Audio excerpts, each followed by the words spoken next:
Our first speaker in this session is someone who's helped us tremendously over the summer with our Heritage Party stores at the agricultural fairs around Wales.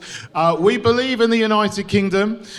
We believe in England, Wales, Scotland and Northern Ireland as the nations of the United Kingdom that are stronger and better off together. And someone who's campaigning to keep Wales in the United Kingdom against those separatist forces that would like to undermine us and affirm our friendship and our nationhood together is Jason Lloyd Davies of United in Britain. Welcome to the stage, Jason.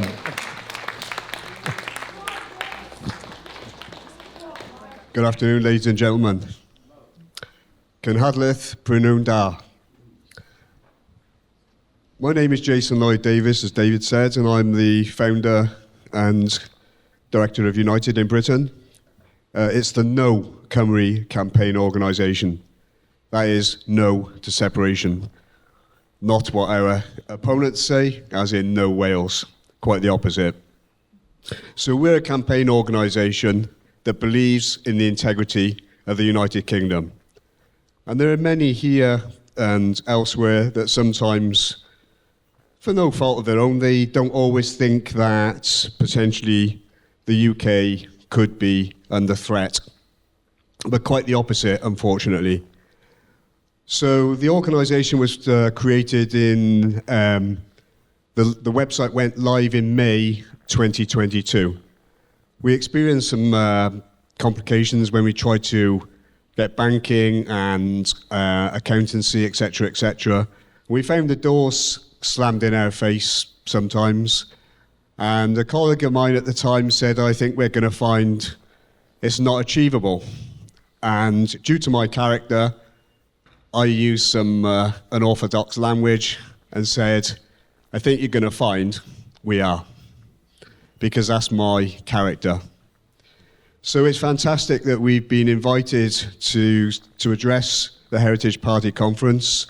I thank David for all the help that he's provided to the organisation. We've been at all the agricultural shows, and it's given us a real sense of getting the message out there to people from all parts of Britain and Northern Ireland.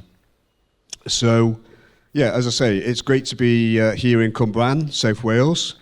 As you probably know, much of the Industrial Revolution was powered right here in Wales. That's just one reason that the unity of the United Kingdom is so precious. And it is so hardwired into our DNA across this proud island nation. So United in Britain is a non-profit organisation. It's not affiliated with any political party, but we speak with a range of mainstream pro-UK bodies, including the Scots Unionists and indeed Northern Ireland Unionists, and we speak with political parties that believe in the integrity of the United Kingdom. We would also like to place on record our sincere thanks to Andrew Grocog. Andrew has been incredibly helpful to ourselves, and he is the CEO of the Together UK Foundation. They act as an umbrella organisation outside of the political process, and what they do, they bring together all four nations of the UK. Because after all, we don't want our brothers and sisters in England feeling left out.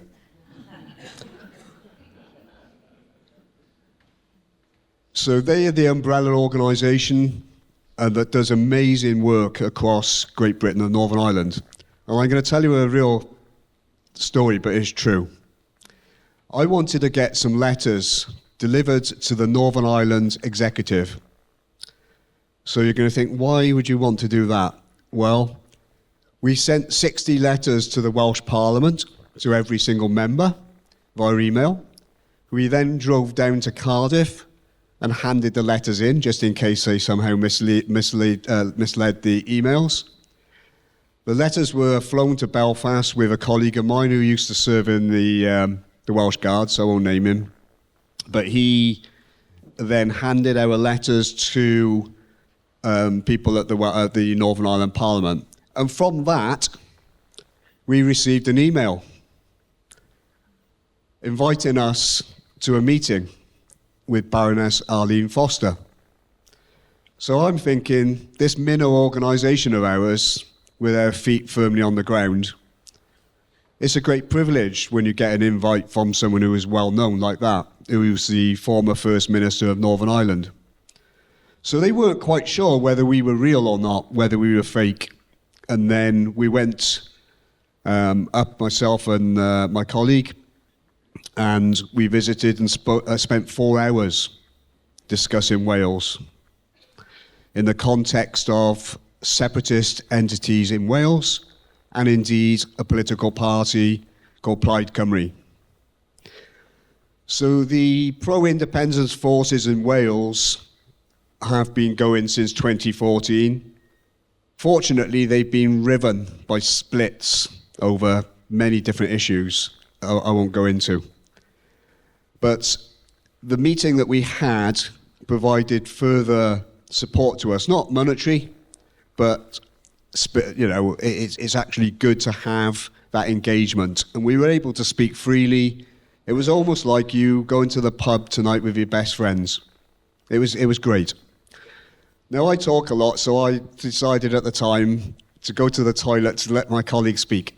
So I left him with Arlene Foster, and also I left him with Andrew Grocock. I thought, at least then, they'll be able to get a word in Edgeway. So essentially, coming on to the organisation and why we exist. From my perspective, it's crucially important that we've got an organisation outside of the political process that can engage with political parties to strengthen the union between England, Wales, Scotland and Northern Ireland. And you may not think it's at risk. And, support for independence, I believe, has dropped by around 2% in Wales since we've been going in 2022. In some areas of Wales, it's dropped to around 8%. So there isn't a strong desire, apart from certain areas of Wales, to break away. And I'm also going to pay credit to some of the, at Builth Wells, we were told by a member of Plaid Cymru, who's a fluent Welsh speaker, and they said, listen, not all of us who speak Cymraeg want independence. And it was proof. It's true. It's not purely language, because many Welsh language speakers, Cymraeg, do not want to break up Britain. So by supporting our campaign organisation, you are playing a major part in strengthening the bonds that unite us. You all know in your hearts that there will always be more that unites us than divides us. And when we say we're on a mission to redefine what it means to call ourselves true patriots, we mean it. Because if you think of our history together across this island nation, we've always stuck by each other. We've always laughed and had a joke at the rugby. Do we want to beat the English, and England want to beat Wales or Scotland? But at the heart of it, we've always stuck together, especially when our backs are up against the wall. It's vitally important, and it cannot be stressed too importantly, I'll be coming to it later, that the dark forces that want to break up Britain are challenged. And that we ensure that people are not taken in by their smoke and mirrors, which would make you all much poorer, weaker, and less safe. Now, there are some forces in Wales and Scotland trying to push the English away and say that we're a burden. If you ever did take that route, you're falling into a huge trap, a massive trap. Ladies and gentlemen, it is surely true that this island nation of ours has always been a beacon of hope, of freedom, of democracy. Indeed, is that not why our forefathers fought for throughout our history? If we were crazy enough to fall into the trap of the separatist entities and indeed dark external forces, we could soon end up at each other's throats. So whilst we're all good friends now, if ever we did take the catastrophic path of separating, I don't think it's likely, but if you leave it to the silent majority, you can get things happening without your consent. The dark forces I'll be coming to in a while, and I'm going to quote from a newspaper article and I'm going to quote from a journalist. But the one thing I want to make sure of is when I do read the article that I also, for legal reasons, read out the correction to the article that was basically enforced by IPSO. A land that is divided is a land that is broken. Our people must remain together for our common security. And you've all heard the term, united we stand, divided we fall. It's very true, and it will always be true. History teaches us one thing. We walk tall when we walk together. We must remember that those dark forces have been helping those that want to break up our country, making us all weaker, less safe and vulnerable. A hard border separating Wales from the rest of the United Kingdom brings huge economic and security risks threatening the entire British Isles. A separate currency in Wales, such as the euro, could increase both economic and political instability, volatility, job losses, checks on goods, services and people to our biggest internal market, affecting every sector across the whole United Kingdom. So now we're going to get on to an important part of this speech surrounding Break Up Britain. I'm not sure anybody here has ever heard of them, but there was a conference that took place at the Assembly Rooms in Edinburgh. Okay, it was back in November 2023 on the 18th. Why does this even matter, ladies and gentlemen? What's it got to do with us? Well, unfortunately, it's got everything to do with us. The truth is that those dark forces that held that conference indirectly received funding via a grant donation from the George Soros Foundation. So I'm going to read the article now because, at least if I read it, this article was written by a journalist called David Maddox, who's a political editor. He wrote this article on Sunday, November 19th, 2023. And he mentions this: keep your nose out. Billionaire George Soros linked to a Scottish independence plot. Now, as you all know, the independence movement in Scotland had their chance and they had a vote in 2014 and they voted to remain part of the United Kingdom. So in this particular article, they had to change it because, to the best of my understanding, there was a threat of legal action against David Maddox, the journalist. So the bit that they added was that the article I'm about to read you strongly implied that George Soros exercised a level of control over open democracy. Remember that word, open democracy. The current version of the article refers to open democracy as being, quote, funded by George Soros. Both versions of this article were misleading. It was in the Daily Express. Mr. Soros does not own or control open democracy, nor does he directly fund the organisation. Rather, a grant-given organisation founded by Mr. Soros awarded grants which totalled a small portion of Open Democracy's total funding in 2022. And this correction has been published following that complaint to IPSO.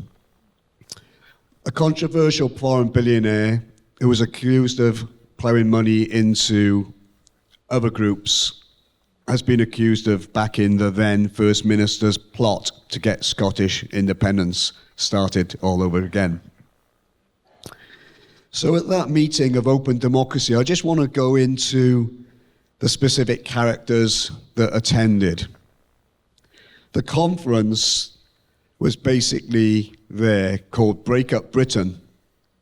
Behind Break Up Britain was Open Democracy. The conference involved a number of politicians, from the SNP, Scottish National Party, former Plaid Cymru leader Leanne Wood, Green MP Caroline Lucas, and the Labour MP for Norwich South, I think, or North Norwich, Clive Lewis. So, if we now go on to the next final part of the speech, worrying for critics was the involvement of Open Democracy, which is funded by Soros. This was the original article before they had to make the slight adjustment and saying, well, he didn't control them, but he grant-aided another organisation which provided a small amount for that Break Up Britain conference. But it just goes to show you, ladies and gentlemen, the people that were involved in the Break Up Britain are not all homegrown. Of course, the people that attended, Leanne Wood is from Wales, the SNP Scotland, Sinn Féin from Northern Ireland, and of course, Clive Lewis and Caroline Lucas, who are from the south of England. But you've got to ask yourself, why would they want to break up Britain? What's in it for them? Is it to make you all very wealthy? Or is it that they want to make you weaker, get us all squabbling, you're not having any of our water, you're not having any of our electricity, and where does it end up? Now, it might sound a little bit over-egged, but the risks are there. And that I didn't know. When we created United in Britain / No Cymru, it was anti-separatist movement. And we never realised at that point in time that there were external, very wealthy people who were giving funding to organisations that want to split us apart. So the Open Democracy describes itself as a media organisation, but its critics see them as a left-wing activist campaign group. I'm coming towards the end, ladies and gentlemen, only because I've got a cold and my voice is going to cease, first time ever. But the whole emphasis of that Break Up Britain was where Scottish independence goes, where Welsh independence goes, and of course, if you can push the English away, which is the biggest part of the UK, if you look at it geographically and of course population, it's a huge part of Great Britain and Northern Ireland. If the separatists were successful and managed to get enough people in England to say, we don't want anything, we feel that we're being disadvantaged. And what I would say to that, you'd be falling straight into their trap, straight away. Because I myself could go on and say about certain things which I regard as being unacceptable that happens in England, car parking, hospitals, prescriptions, but that's not why I'm here. The involvement of the Soros-funded organisation did set off alarm bells amid concerns that he was going to try to get the then First Minister, Humza Yousaf, campaign for Scottish independence reignited. So there was a lot of condemnation from the Conservatives at the time, Reform at the time, Ben Habib at the time. They all laid into this Open Democracy event with the title Break Up Britain. So that's the other part of why I wanted to speak to you, is that there are people, our brothers and sisters across different parts of the UK. I myself served in the British Army in Beirut, and I always remember a guy from Hereford, well-spoken, double-barrel surname. You wouldn't want anyone else behind you. He was brilliant. So I always think of, look, we need each other, and we need each other now more than ever. And there is a saying, and I think it's used by the Welsh FA, Gora soirée, cyd soirée. And what it means is, ladies and gentlemen, we play better when we play together.